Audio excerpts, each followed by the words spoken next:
Hi guys, we decided to make this video about our top 10 favorite archetypes of all time.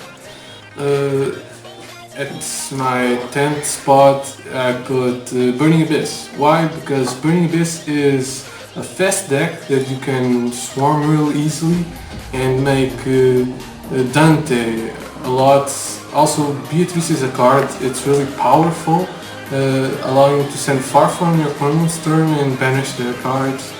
There's really not much to say about Burning Abyss, it's just a good deck. And keep in mind when I say Burning Abyss, I mean all Burning Abyss variants. So moving on. Now, my top 10. I chose Ghost Rig. They're a troll deck, they stole the game. You just turn all your opponents into defense, face down defense position and attack over them with their Xyz monster. And of course, their artwork, it's great. It's cute. For my 9th place I chose Blue Eyes. Blue Eyes is an amazing deck. Every deck that you can spam 3000 attack monsters is a good deck. Because if you just spam like 3000 attack monsters on your field, your opponent won't be able to do shit. You just attack for game. And also you have the Spirit Dragon. Spirit Dragon brings out a lot of shit like Crystal Wing, you can bring out Michael and then use a tuner with like Maiden and something like that to bring out Crystal Wing. Blue Eyes was always a great deck, but now with this new support it's just amazing. And when Alternative Dragon and Chaos Max Dragon would be released, the deck would be really good. It would be really top tier. Now for the 9th place, I chose Yenzing. For the playing style, I like them because you kill your monsters to bring another monster and kill your opponents with your synchro monsters. So it's cool. For my top 8 I chose Gradles. Gradles are amazing. If you just set that shit and if your opponent attacks it and destroys it, or destroys it by spell, trap or monster effect, their effect activates, stealing your opponent's shit. So if they have a big monster on board, you just attack them with your Gradle monster and steal it. If you don't want to lose life points by doing that, you can also summon Gradle Dragon, which destroys 2 of your opponent's cards when you do that. And if the Gradle Dragon card is destroyed, you can just special summon a Gradle from the graveyard, or just use Gradle Split and do it again. And now for my top 8. I chose Burning Abyss. They're actually good deck. They swarm Dante. If they are killed and sent to the graveyard, they activate stuff and fuck your opponent. And there's Beatrice, one of the new cards for them. It's too great for them, and its artwork, it's amazing. Actually, the only artwork of them that is really great, because they're ugly, like shit. For my 7th place I chose Pendulums. Keep in mind when I say Pendulums, I mean any combination with the Magicians, Odd Eyes and Performer Balls. That deck is really fun to play. I know there's a lot of people that don't like Pendulums. I personally don't hate them. They're not that good. There are a lot of decks that are better, and Pendulums are really fun to play. That's just basically the purpose of the deck, is to have fun, because the deck is not that great. For my 7th place, I chose Performapal. Actually, I don't have a real reason to like them, because they're weak, but instead they're fun to play. When mixtured with another pendulum, they're start to be good, not enough good to be played a lot, but that's it. If they're cool, that's why I chose them. In my 6th place, I have Fluffles. Fluffles are great. You have Tiger that when you summon him, he just kills a lot of your opponent's cards, and right after that you can always summon Wolf and then attack for game. If you don't have that possibility, you can always summon Sheep, then summon Sabertooth, and then another Sheep. So you have an Immortal Sabertooth and a Sheep that revives with more attack. It's great. Also, Fluffles, Fluffle Mouse, that are, it's adorable. For the 6th place, I chose Magicians. Instead of putting them in the same place as Performapal, I put them over them because they're a bit stronger. And instead of putting them on the same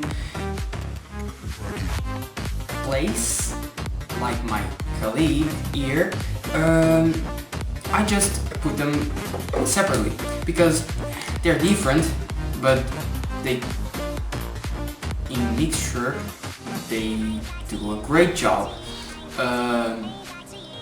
But Magicians are a bit stronger, they have really nice effects, and they're cool. In my 5th place, I chose Traptrix. Traptrix is a cool deck, their artwork is nice. I like the whole concept of the deck, the whole use trap holes from the deck or search trap hole cards, lock down your opponent from summoning monsters, and then attack for game with your rank 4s. It's cool. That's basically the only reason I chose to put them at 5. To my 5th place, I chose Aromas. The reason it's obvious, it's because of its playing style. You just gain life points, you activate stuff, and it's really good stuff.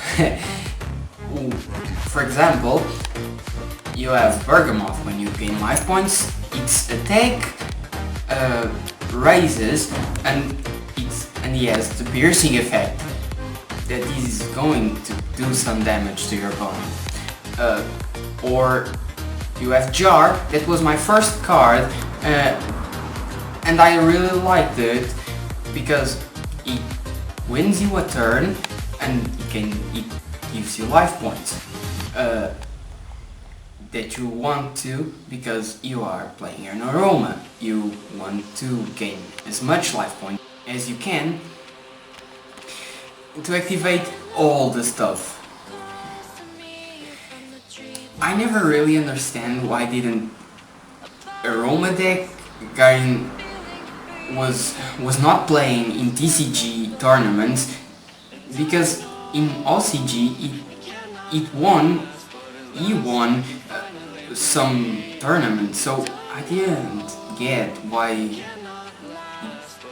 it's not played in TCG.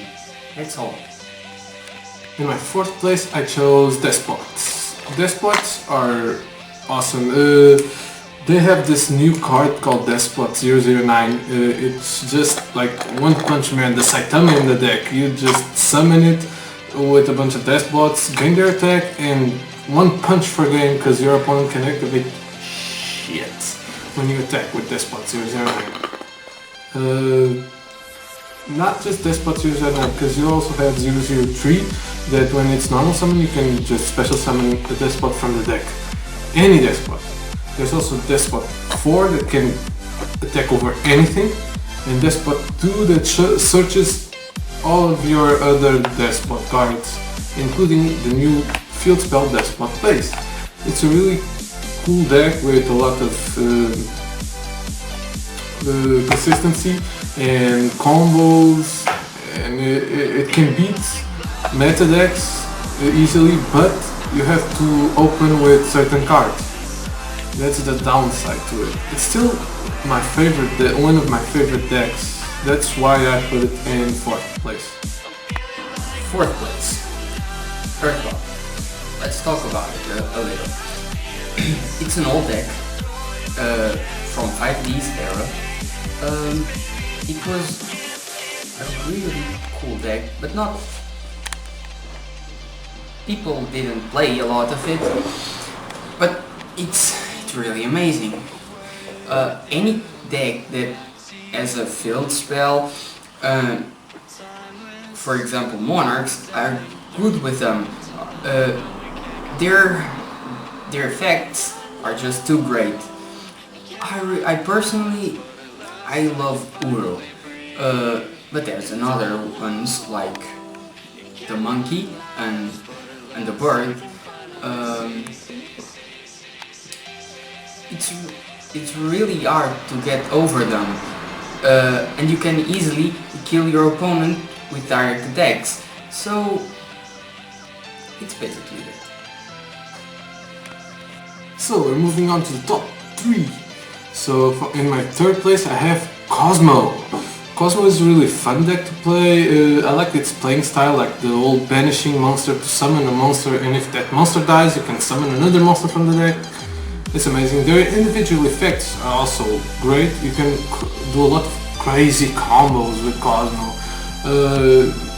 That's basically the whole point of Cosmo, and you also have the Fire King build. I personally don't like it because it breaks a lot, but the pure Cosmo build, that one is amazing. Moving on to my top 3, I chose Gladiator Beast. The reason is I didn't make this top only in terms of power or effects. I liked the artwork and it was one of my favorites till now that I got another card. Their artwork it's cool. Their effects are pretty awesome too, because its boss monsters can negate a lot of new cards, new meta deck cards. That's why I chose it. On my top 2 I chose Earthbounds. Earthbounds are amazing. They have a lot of cool effects, but they require to be tribute summoned or special summoned out of the grave. That's kind of a bummer. They're like level 10. Also, you need to have a field spell card. If you don't, they get destroyed. And if you get all that, or you're playing them in Monarchs, and you have like that spell card, I don't remember the name, that spell card that protects protects a tribute summon monster from being destroyed by card effects. It protects them from being destroyed by their own effects too, so that's a good card to have in the deck. They have like cool effects. They can attack directly, they can't be targeted for attacks, and when they're destroyed by card effects, other than being destroyed by their own effect, they have like really cool effects like destroy all the field or destroy all of your opponent's monsters and they take damage, or each battle phase, the end battle phase, they destroy your opponent takes damage, something like that. There's also Uru that steals your opponent's monster and is also 3000 attack monster that can attack directly. They're amazing. Now my top 2. Synchron. Synchron are an amazing deck. I love its playing style, swarm the field, do synchro summons, a lot of them, and they make really good synchros, just like one of my favorites, Quasar. Still, their artwork is amazing, and since 5D's era, from the beginnings, I love them. Alright, for my first one, Aromas or Aromages. They're a really good deck. I don't get why nobody's playing it, but it's just awesome. You have like Jar that prevents it from being destroyed by battle, and each end phase you get 500 life points. In a deck revolving around gaining and losing life points, jar is amazing. Also you have like Jasmine that gets you to draw a card each time you gain life points, which is amazing, and if you have more life points than your opponent, you can double summon a plant. Why not?